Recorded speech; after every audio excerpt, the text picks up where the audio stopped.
phone constantly talking to the council. And, I mean, you know how painful it is to get approval for this sort of game. But more people you get involved. Yeah. You have to give insurance. Yeah, exactly. And it's expensive. Yeah. Vitally. But the magic is what drives you. The fact that it's such fun is what drives you to keep doing it.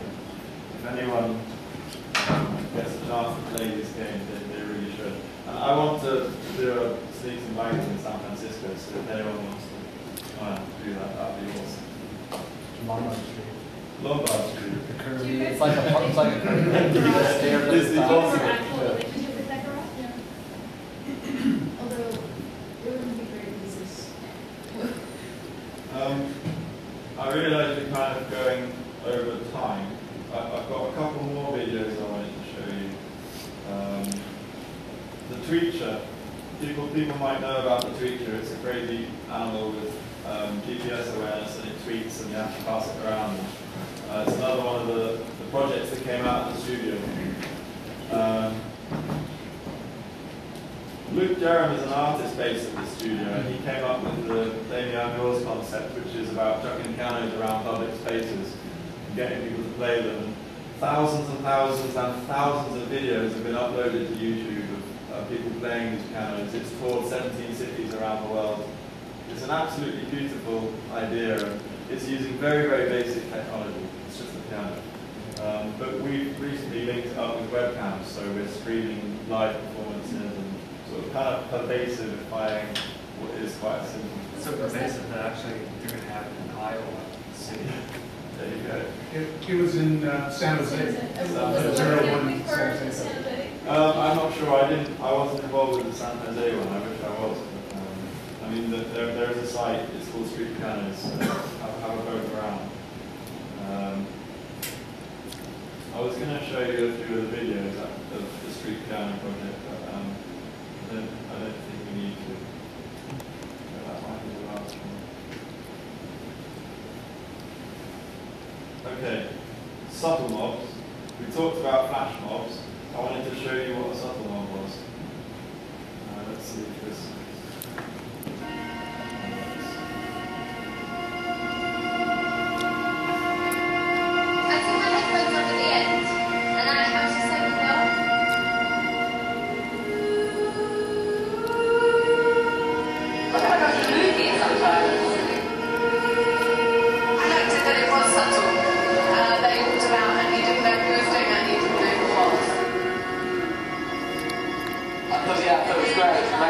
Moments that made me cry, there were reasons I was crying. At the beginning it was quite nice to walk around and see these little headphones in people's ears and just go, oh, I think they'd like to play movie. So you see everyone's got their headphones on. The thing with subtle mobs is, again, encourage people to go around in pairs, and there's often a narrative to the audio piece that encourages people to do things like lean on the wall. And the magic thing about the subtle mob is that it is really subtle, but then when you see 100 people just all doing this, and then you realise who else is part of this performance with you. The other 200 people in the square are sort of not quite sure what's going on. And it's these magic moments of where you're not quite sure what's happening. The Pervasive Media Studio is all about creating those magic moments. And the technology behind the scenes is sort of unimportant. It's about creating those bizarre magic moments. That one, does everybody have to like hit play? So with this one, yeah, everybody has to play at exactly the same time.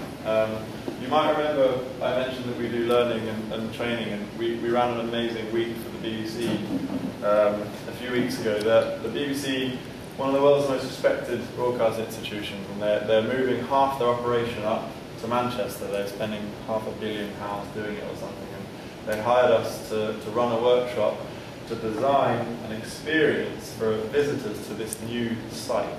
So we ran a week-long sort of brainstorming exercise. We played games, we played like paparazzi, and we did a subtle mob which is called Wondermart, and anybody can download this piece of audio. You can do it.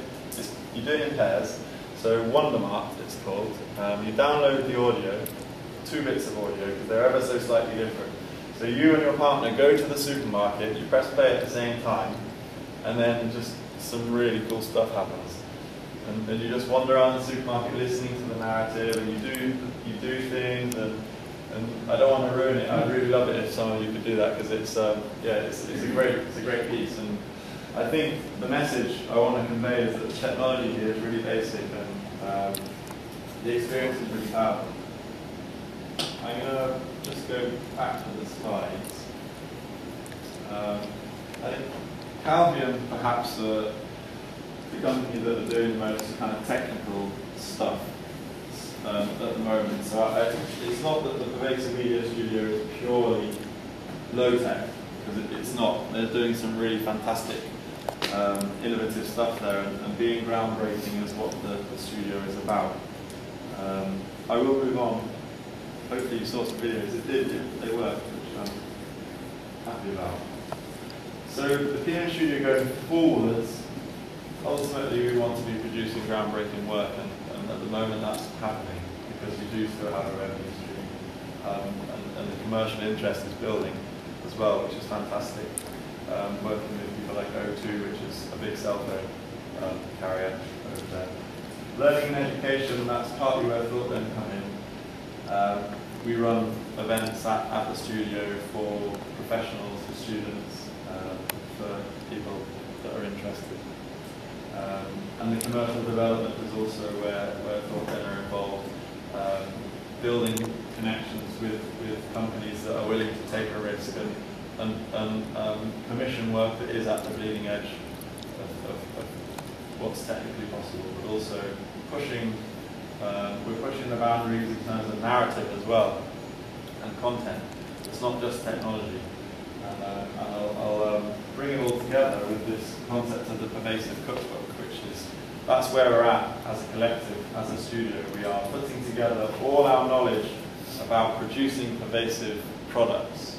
So whether that's an augmented reality game that advertises the new Sherlock Holmes movie, or whether it's right down onto a micro level like a subtle log that's commissioned by the Japanese government. There is a network there of people that have got fantastic experiences, and we're putting it together in a pervasive cookbook. And I'm going to very, very briefly talk through what that might be. Let's see. So, for us, it's about people first and foremost, and the experiences that they have. It's not just what is your audience, because people from very, very different audience brackets can share the same emotions. So the work that comes out of the studio is ultimately about people and creating those magic moments and understanding how people interact. And I mean, the save symbol on a computer is often being like a little floppy disk, and kids just have got no tangible reference of what that means now, because they haven't used the floppy disk. So the save symbol in Word is just like there is no tangible connection with that, and so people, it's all about understanding what their references are, what metaphors they're familiar with, and I won't go on too much about that, but people are important. Context is really important. Obviously that's where you are. So we're all about designing experiences that interact with the environment around you. So the game Sneaks and Blaggers, you're in a car park running around, or if you're watching EastEnders, no, that's not a good reference for America. But if you're watching a soap, you're traditionally sat down on your sofa. But let's say you're watching a mobile episode out in the street. How can you use that context to increase the experience, to increase the engagement? So context is very important. I mean, content, it sort of goes without saying, you need to have a consideration for content. But here I would like to make reference to some of the really strong narrative work that comes out of the studio. Hazel Briam, she appeared on the slide back there. She is a famous writer. She wrote web episodes for like Kate Modern and on Bieber, but she also designed the augmented reality game for the Sherlock Holmes movie. We spent a long time writing an artificial intelligence system so you could like communicate with this character. And so Hazel wrote all the script for that. Hazel wrote a lot of the script for the Tweeter as well, so the Tweeter every now and then says, I'm hungry or I'm tired, and so she wrote the whole script for that. So It never says it that nicely. but no, it doesn't. What are you doing? What's wrong with you? Yeah. Well, that's the idea. That the content exactly. It's more about capturing a sense of character. I think it's really important to find the interplay between the content and the context, which is why the Tweeter is great, because it has location awareness. It knows if it's not been moved around for a while. So there's a story there between the content and context. I think technology obviously is important. It's empowering. The technology is what facilitates these experiences, but I want it to be known that that's not the primary focus of the work that comes out in the studio. I mean, obviously technology is important, and there are projects that are commissioned solely to explore new technologies, but it just has to be tied in with the people and the context and the content. And then finally, what's the value that comes out of the combination of the first four things? I mean, we could be talking in commercial value. At the moment, a lot of the work that comes out of the studio, the main commercial value is in column inches, because the work that we produce is on the bleeding edge, and it doesn't engage on a deep level with a wide audience, but it does get the headlines. And so column inches is a real important signifier of the success of these projects. But also, the people, how do the people get value out of these experiences? Is it throwaway? Or is it something that's more profound? And I speak to myself when I say, I mean, hopefully other people share that, but playing games like those that come out of Play and IGFest, that really did change the way I looked at life and play. We learned by play, getting out, exploring cities in different ways. I played Journey to the Center of the Night in San Francisco a few weeks ago. That was good. It was fantastic, and it was just a great opportunity. Did you go into Catherine's flat? No, blackjack dealer. Brilliant. You must have met about 400 people. We actually counted about 300. Wow.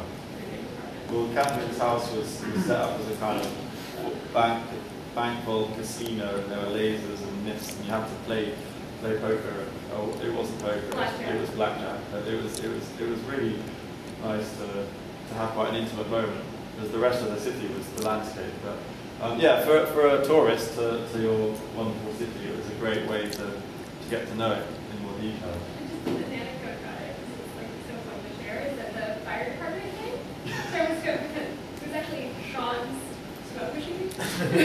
He was not operating it. We had too much smoke happening, because in order to see the lasers, which were triggering the sensors, or the alarms, the fire department came once, and they were like, okay, stop putting up so much smoke, okay? Like, and then they had to come again, and they were really cool. They were really cool about it. In fact, they made us watch the fire engine while they went up, because they wanted to make sure they could all see. Oh, really? Hey, can you look out for this? And then the lady firefighter gave us the tip for next year to use dry eyes. They were so cool. Nice. Did they get through the laser? I don't think they tried to go through it, but they just wanted to look at it. They were so cool. It was just like that, like in terms of the context. Like, there was something about the fact that we were like, it's going to shut down the game, and we were texting. That tension's quite, yeah. Well, I think I'm done actually. Thank you for listening to me ramble.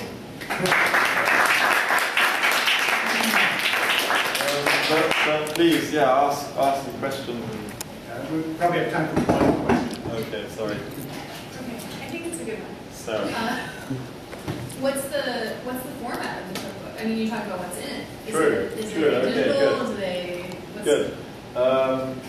We're hoping to do a printed version, yes, so you can buy it. But, Is there a timeline for that? there is a timeline, but I don't think we're sticking to it. It's, it will all be in digital format over the next few weeks, so it's happening now. I don't think you should expect to see the book before Christmas. I think it'll be a spring project. I think. Well, that's good for a book. Yeah. Well, we've done the workshopping and thinking, and now it's the process of turning it